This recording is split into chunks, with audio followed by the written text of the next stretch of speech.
자, 일단은 1번부터 1탄의 1번부터 여기 지금 보면은 F1이랑 F2라는 요런 두 개의 힘 벡터가 있는데, 요 힘의 합력의 크기를 뭐라 그랬잖아.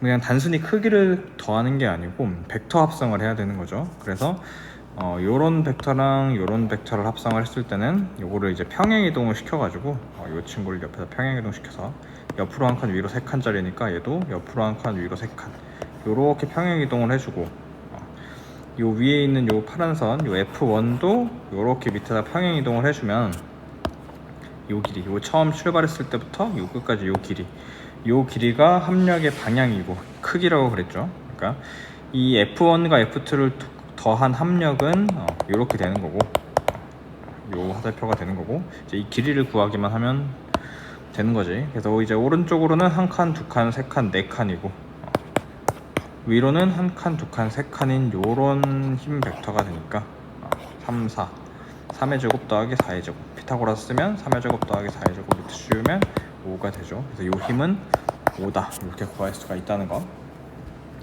자, 그다음 2번 같은 경우에도 이제 힘의 합성인데, 방금처럼 벡터 합성을 하면 되는데, 이 경우에는 이제 4kg인 물체가 있는데, 이 물체한테 두 개의 힘이 추가로 작용을 하고 있고, 원래 이 물체한테 작용하고 있던 중력이라는 게 있을 거고, 그래서 이 세 개의 힘이 평형을 이루고 있는 이런 상태야. 일단 밑으로 중력이 당기는 힘은 4에다가 중력가속도 10 곱해가지고 40N으로 밑으로 당기고 있을 거고, 요 옆에 있는 A라는 힘을 보면, 이 A라는 힘은 가로로 가는 힘과 세로로 가는 힘, X축 힘과 Y축 힘, 이 두 개로 나눌 수가 있지. 여기가 30도이기 때문에 요렇게 삼각형을 그려주면, 지금 요 힘의 크기가 20 루트 3이었잖아, 그지?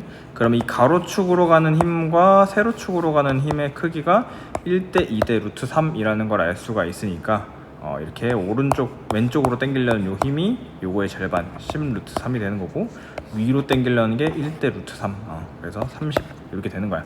그러니까 요 20 루트 3이라는 거는 결국에 이 30도라는 조건을 이용해서 가로축과 세로축으로 나눠주면, 가로축으로는 10 루트 3으로 당기고 있는 힘이면서 위로는 30N으로 당기고 있는 요런 힘이다 이렇게 알 수가 있어. 근데 여기다가 이제 B라는 힘이 추가로 해가지고 요 모든 힘의 합력을 0으로 만들어주면 되잖아. 일단 위아래로 가는 힘부터 볼게. 아래로 당기는 힘이 40인데 A가 위로 30을 당겨줬어. 위아래로 평형을 이루려면, 이 물체가 움직이지 않으려면 이 B는 위의 방향으로 10N이라는 힘을 작용을 해야겠지. 그래서 B가 당기는 위로 들어올리는 10N, A가 들어올리는 30 합쳐서 40이 돼서 얘랑 상쇄가 가능하니까, 그래서 B는 위로는 10N으로 당긴 거고, 오른쪽으로는 어떤 힘으로 당긴 거냐면, 이제 얘가 왼쪽으로 10 루트 3으로 당긴 거였잖아. 그럼 얘는 오른쪽으로 똑같이 10 루트 3으로 당겨줘야지만 좌우로도 평형을 이룰 수가 있다. 그래서 이제 B를 마지막으로 그려보면, B의 크기는 요 길이니까, 요거 피타고라스 이용해가지고 구하면 되겠죠. 요거 제곱하면 300, 요거 제곱하면 100, 400이니까 루트 씌우면 20N이다 이렇게 구할 수가 있겠네. 3번 같은 경우에는 이제 돌림의 평형과 힘의 평형, 이렇게 두 가지를 이용하면 되는데, 일단 지금 축이 여기 달려 있잖아.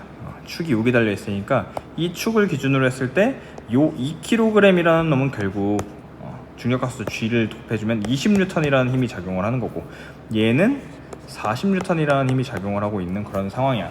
근데 요 20N이라는 힘은 이 축을 기준으로 했을 때 요렇게 반시계 방향으로 돌리려는 돌림 힘이 작용을 하겠지. 그 돌림 힘은 얼마인 거냐면, 힘 곱하기 반지름 해서 40Nm라는 돌림 힘을 가지고 있는 거야.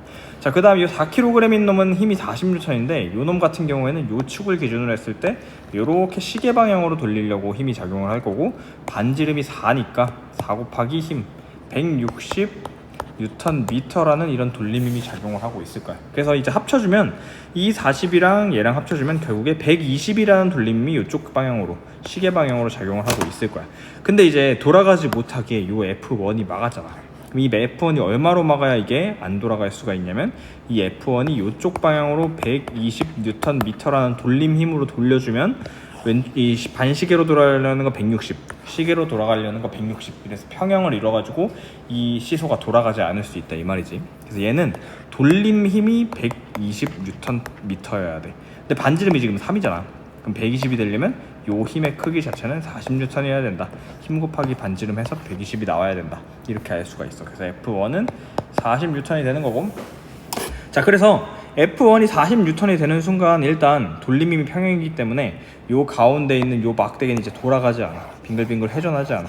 회전하지 않는데 이제 남은 게 하나가 있죠. 어떤 게 남아있냐면 이제 회전은 하지 않는데 빙글빙글 돌아가지 않는데 요 놈이 지금 보면 얘는 밑에 방향으로 20N이 지금 작용하고 있는 상황이고 얘는 밑에 방향으로 40N이라는 힘이 작용하고 있는 상황이고 얘는 위에 방향으로 40N이라는 힘이 또 작용하고 있는 상황이야. 돌림힘 말고 힘이 작용하고 있는 상황이야. 그러면 얘가 이 막대기가 받는 힘을 합쳤을 때 아래로 내려가려는 힘이 60인데 위로 올라가려는 힘이 40이잖아. 그럼 이제 힘을 합쳐주면 아래로 20이라는 힘이 남네? 그럼 이 막대기는 돌아가진 않지만 아래 방향으로 20N의 힘을 받아서 밑으로 떨어져 버릴 거 아니야.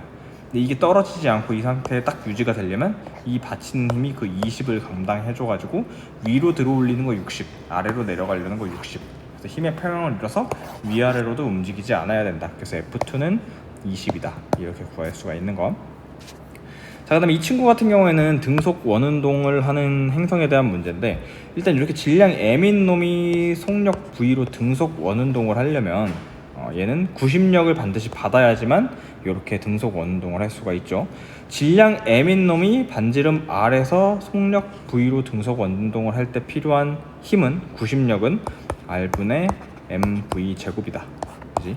R분의 MV 제곱이라는 구심력이 만족을 해야지만 R의 반지름으로 속력 V로 질량 M인 놈이 회전을 할 수가 있잖아. 근데 지금은 이렇게 만들어주는 구심력이 도대체 누구인 거냐면 얘네 둘 사이에 당기는 힘, 만류인력인 거지. 그래서 지금 구심력은 곧 만류인력이다. 이렇게 식을 세워주면 이 속력에 대해서 풀이를 해주면 선속력을 구할 수가 있겠지. 푸는 방법은 R 약분하고 M 약분하고 요거 루트 씌우고 루트 R분의 GM 이렇게 선속력을 구할 수가 있다. 그다음 각속도라는 거는 뭐였냐면 V는 R 오메가, 이 오메가가 각속도였어. 이 R이라는 건 반지름 R이고, 그래서 각속도를 구하려면 오메가는 반지름분의 속력이다 이렇게 하면 되는 거잖아. 그러니까 요 선속력 구한 거를 반지름으로 나눠주면 되는 거지. R 세제곱분의 GM 이렇게 되는 거고. 주기라는 거는 뭐였냐면 이 한 바퀴 둘레가 이제 2파이 R이었잖아. 2파이 R. 2파이 R이라는 이 둘레를 속력으로 나눠주면 1초에 한 바퀴 도는데 몇 초 걸리는지 알 수가 있잖아. 그지? 이 2파이 R이라는 걸 속력으로 나눠주면 한 바퀴 도는데 몇 초가 걸리는 줄 알 수 있으니까 요거를 계산해주면 그게 주기다. 요거 여기다 대입해주면 루트 GM분의 2파이 R 루트 R 이렇게 되는 거죠.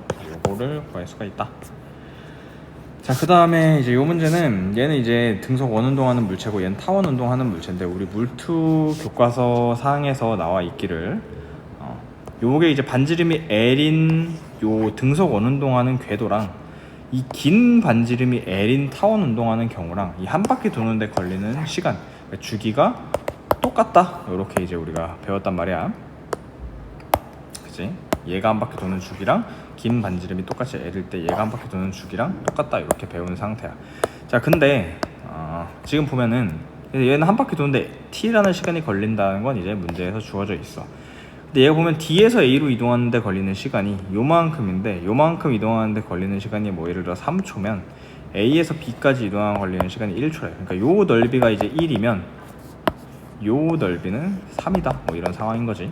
대칭이니까 요 넓이도 3이면 요 넓이도 1이다. 그러니까 넓이가 1대 1대 3대 3이다 이렇게 알 수가 있겠지. 근데 우리가 면적 속도 일정 법칙에 의해서 면적이 넓으면 시간도 오래 걸린단 말이야. 근데 문제에서 B에서 C까지가 얼마나 걸리냐. 근데 전체가 여기 1, 여기 3, 3, 1이니까 전체가 8인데 요 1이 여기는 1이니까 8분의 1만큼의 시간이 걸릴 거 아니야. 1, 3, 3, 1이니까 1 더하기 3 더하기 3 더하기 1 총 8이라는 시간 중에 B에서 C가 하는데 걸리는 시간 1, 전체 한 바퀴 도는데 걸리는 시간에 8분의 1만큼의 시간이 걸리는 상황이잖아. 그래서 이거는 T의 8분의 1T라는 시간이 걸린다 라는 걸 알아낼 수가 있다. 6번 같은 경우에 이제 단진자의 주기 문제인데 이건 이제 교과서에 있는 식을 그냥 우리가 외우기로 했었어요. 이 주기는 2파이 루트 길이분의 G분의 L이기 때문에 이렇게 적어주면 되는 거고 이렇게. 그 다음에 이제 7-7번 같은 경우에는 일단 얘를 V로 쏜 거야. V로 썼으면 요걸 이제 가로축으로 날아가는 속력과 세로축으로 날아가는 속력 이렇게 두 가지로 나누는 거지. 이 가로축으로 날아가는 속력 같은 경우에는 지금 여기가 세타인데 여기가 V니까 요 가로축으로 가는 거는 V 코사인 세타, Y축으로 가는 거는 V 사인 세타 이렇게 속력을 정해놓고 우리가 문제를 풀기 시작하면 되는데, 그래서 얘는 이제 오른쪽으로는 V 코사인 세타라는 속력으로 날아갈 거고 위의 방향으로는 V 사인 세타라는 속력으로 날아갈 거야. 자, 근데 이제 최고점까지 갔어. 최고점까지 가는데 걸리는 시간을 구하래. 자, 그럼 이제 Y 속도만 한번 보자. Y 속도가 처음에 이제 하늘로 이제 물건을 던진 거야. V 사인 세타라는 속력으로 던진 거야. Y만 보면 앞으로 가는 거 생각 안 하고 위로 가는 것만 생각을 하면 이 속도가 점점 느려지다가 속도가 빵이 되는 순간 최고점까지 올라가겠지, 그지? 그때까지 걸리는 시간을 구해라 라는 게 일단 1번 문제인 거야. 그럼 Y축으로 가는 속력을 그래프로 한번 그려볼게. 자, Y축으로 날아가는 속력인데 맨 처음에 V 사인 세타라는 속력으로 하늘로 던졌어. 근데 이 속력이 점점 줄어들다가 속력이 빵이 되는 순간 최고점에 도착했다 라고 얘기를 했죠. 중력과 속도가 G래. 여기 시간 어떻게 구하면 될까? 우리가 만약에 하늘로 물체를 막 50m/s로 던졌어. 근데 중력과 속도가 10m/s 제곱이래. 그럼 1초에 10씩 깎이는 거니까 5초 지나면 40, 30, 20, 10, 0 해가지고 5초 지나면 속도가 빵이 될 거 아니야. 요 5초라는 시간은 어떻게 구한 거냐면 이 가속도로 요 속력을 나눈 거거든. 가속도로 속력을 나눈 거거든. 그래서 마찬가지로 이 경우에도 지금 우리가 하던 경우에도 가속도가 지금 G라고 나와 있으니까 여기까지 가는데 걸리는 시간은 G분의 V인 사인 세타라는 시간이 걸린다는 걸 알 수가 있어. 그래서 시간은 G분의 V인 사인 세타다 이렇게 구하는 거고, 이때까지 올라간 이 높이를 구하랬잖아. 이 높이는 어떻게 구하는 거냐면 요 넓이가 되는 거죠. 날아갈 때 이 넓이, 왜냐면 위로 올라가는 속력이 이렇게 줄어들었지만 요 넓이만큼 이동을 할 거 아니야. 그래서 요 넓이는 이거 곱하기 이거 나누기 2 해주면 2G분의 V제곱 사인 제곱 세타다. 이렇게 풀 수가 있는 거고, 그 다음에 X까지의 시간을 구하래. 다시 올라갔다가 다시 내려와서 똑같은 높이까지 왔잖아. 그러면 이 시간에 정확하게 2배만큼 걸리게 되겠지. 그래서 이때까지 걸린 시간은 요거의 2배, G분의 2V 사인 세타라는 시간이 걸리게 될 거고. 자, 그 다음에 마지막으로 X축으로 날아간 이 이동 거리를 구해야 되는데, 우리가 여기서부터 시작해서 여기까지 날아가는데 걸리는 시간을 이미 구했어. 요렇게, 그지? 시간을 구했는데 속력도 알아. V 코사인 세타야. 그러면 속력 곱하기 시간 하면은 이동 거리가 나오겠죠. 그래서 이거랑 이거 곱하면 G분의 2V 사인 세타 코사인 세타 뭐 이런 식으로 나오게 되는 거지.